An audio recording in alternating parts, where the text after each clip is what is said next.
Hi guys, welcome to Wake Up Wednesday with Tina Williams. Again, today we are going to be having the Business Boost Boot Camp, powered by Comerica Bank. That's going to be starting at 9:30 a.m. today. So, guys, if you have not registered, please go ahead and register now. It is in the post. All right, so today we're going to be talking about how to, how to calculate your debt service coverage ratio, guys. So, guys, I got this off of Investopedia, but have you ever tried to apply for a business loan and they said something about debt service coverage ratio? So I was talking to one of my clients the other day, and he wanted to get an SBA loan, and they basically told him hey, if you want to look at if you're trying to apply for a loan, you want to look at what you're doing, and then you want to look at your debt service coverage ratio. So in this case, we have, let's say you were buying a business. If you were buying a business and you were going to go to this lender right here, you would then want to make sure that you had debt service coverage ratio greater than 1.3 for 2 years. And if you're a startup business, let's say this particular lender would do a franchise, a professional organization, or opening up a new location. So not a true startup, but any of those things would count. They want you to have 1.25 times first year projected. So startup business, they want to show 1.25 of the debt service coverage ratio for first year projected. Acquisition businesses, they got to have 2 times your debt service coverage ratio for the last 2 years. If you're refinancing, 1.15 for the last for 1 year or better. And if you're purchasing real estate equipment or doing leasehold improvements, they want 1.15 for 1 year or better of your debt service coverage ratio. So, what does that mean, guys? What does that mean? Well, this is how you come up with your debt service coverage ratio, guys. You will take your net operating income and you will divide it by your total debt service, right? So, guys, where do you get your net operating income? Well, it's going to come from your P&L statement, right?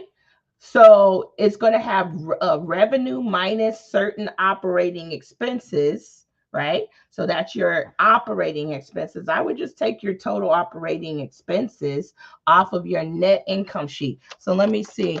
Net, I'm just going to go up here and pull up net income sheets. Okay. Let's see if we can just see one here. All right. All right, so this is a net income sheet. You got your revenue, and then you got your operating income. So that's that. Net operating income is going to be at that end right there. So we got $1.5 million. So if we use this net operating income, and let's say you also going to need something called a debt schedule. Okay, so let me pull up a quick debt schedule. And this is what one would look like. You list out all of your debts on one thing. So like this is not a debt schedule template. Yeah. All right. So you would list all of your credit cards. Oh, here's a good one. You would list all of your credit cards, everything that the business owns, real estate. So let's say you had a net operating income of $1.5 million, right? So let's go back to the definition of debt service coverage ratio. You had that $1.5 million worth of net operating income. Okay. And your total debt service. So you owed $1 million, right? So you're going to take that by that. And now your debt service coverage ratio is 1.5. So you would be able to get this loan right here because you are greater than 1.3, 1.1, 1.15.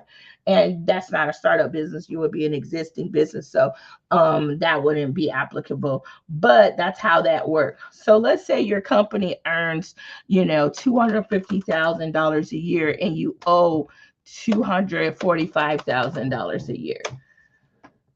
Your debt service coverage ratio is 1.02. So you don't make enough money to get another loan because obviously you owe your net operating income is close to what you owe in debt. So let's say you make $100,000, but you got maybe about $30,000 in credit cards out there. So basically your debt service coverage ratio is really high. You have a lot of money to pay back your debts. So you can get additional loans. Let's say you make $100,000, but after all expenses, you only netted $5,000. Okay. So your tax returns, you have your net operating income at $5,000 divided by now your credit cards of $30,000. Oops, what did I do? $5,000 net operating income divided by $30,000 credit cards. You only have 0.16 debt service coverage ratio. So you won't be able to get this loan. So guys, this is important when you are trying to apply for a business loan to know what your debt service coverage ratio. And also a banker might also talk about a global debt service coverage ratio. That would take into effect your personal income and your personal debts and your business income and your business debts. And then if that is a certain ratio, you will or won't be able to get a loan. So guys, let's look at this again. This is a lender here. You want to do a startup, you want to buy a business, you want to refinance some debt, you want to purchase, you got to know what your debt service requirement is for that loan, right? Is it 1.25? Is it 1.3? Is it 1.11? Is it 1.11? How many years you have to have this? And then you still have to know how to calculate it, which is your net operating income over your total debt service, which you need your net income sheet, like I showed you, your revenues minus your expenses, giving you your net income, and then also your total debt schedule, meaning all your business debts all in one spot added up. That is going to be your debt service. So, guys, that is it. Hopefully, I see you today at our Business Boost Bootcamp powered by Comerica Bank. It's going to be starting in about 20 minutes. So, see you then. Bye bye.